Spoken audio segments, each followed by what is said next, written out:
आदम अलैहिस्सलाम इस्लाम में पहले इंसान और पहले नबी हैं।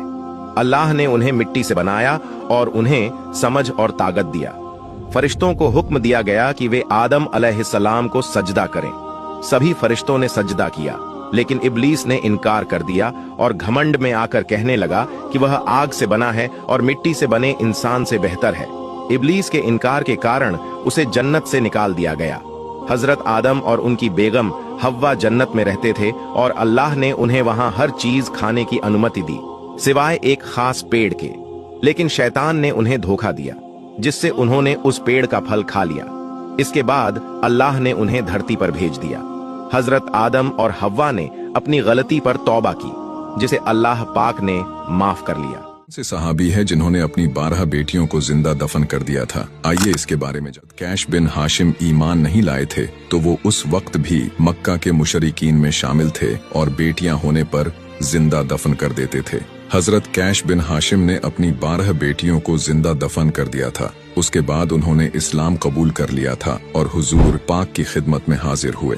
हजरत कैश बिन हाशिम को बाद में इस बात का बहुत बड़ा सदमा लगा था और उन्होंने तौबा भी कर ली थी। हमारे नबी मोहम्मद सल्लल्लाहु अलैहि वसल्लम का अपने दुश्मन अबू जहल से सामना हुआ। अबू जहल ने आपसे कहा कि पूरे बनी हाशिम में मैंने आप जैसा नापसंदीदा शख्स नहीं देखा। इस पर आपने फरमाया कि तुमने बिल्कुल ठीक कहा। फिर हजरत अबू बकर सिद्दीक रजी अल्लाह ताला अन्हु तशरीफ लाए और आपको देखकर फरमाया कि या रसूल अल्लाह, आपका चेहरा सूरज की तरह रोशन है। मैंने आप जैसा हसीन चेहरा पूरी दुनिया में कहीं नहीं देखा। आपने हजरत अबू बकर को भी वही जवाब दिया जो अबू जहल को दिया था। जब लोगों ने आपसे इसका राज पूछा तो आपने फरमाया कि मुझे अल्लाह रब्बुल इज्जत ने आईना बनाया है, जो भी मेरी तरफ देखेगा उसे अपना अक्स नजर आएगा। सुभान अल्लाह। आज भी दुनिया में कई अबू जहल मौजूद है जो मेरे नबी के किरदार पर सवाल उठाते हैं, लेकिन असल में उन लोगों का किरदार ही बदअखलाक है जो ऐसी शख्सियत पर उंगलियां उठाते। नबी सल्लल्लाहु अलैहि वसल्लम गमगीन बैठे हुए थे तो अल्लाह ने हजरत जिब्राइल अलैहिस्सलाम को भेजा और कहा कि ए जिब्राइल, जाओ और मेरे महबूब से पूछो कि वो क्यों गमगीन है, हालांकि अल्लाह सब कुछ जानने वाला है। जिब्राइल अलैहिस्सलाम आपकी खिदमत में आए और कहा, या रसूल अल्लाह, आप क्यों गमगीन है? नबी अलैहिस्सलाम ने कहा कि इब्राहिम अलैहिस्सलाम ने अपनी उम्मत के बारे में कहा था कि या अल्लाह, जो ईमान ले आए वो मेरे और जो ईमान लेकर नहीं आए वो तेरे, तू जाने और वो जाने। हजरत ईसा अलैहिस्सलाम ने कहा है कि ए अल्लाह, ये तेरे बंदे हैं, चाहे तो इन्हें माफ कर दे, चाहे तो इन्हें पकड़ ले। मगर हुजूर ने कहा कि ए अल्लाह, मैं ये नहीं कहता जो इब्राहिम और ईसा अलैहिस्सलाम ने कहा। मैं कहता हूँ मेरी उम्मत, मेरी उम्मत,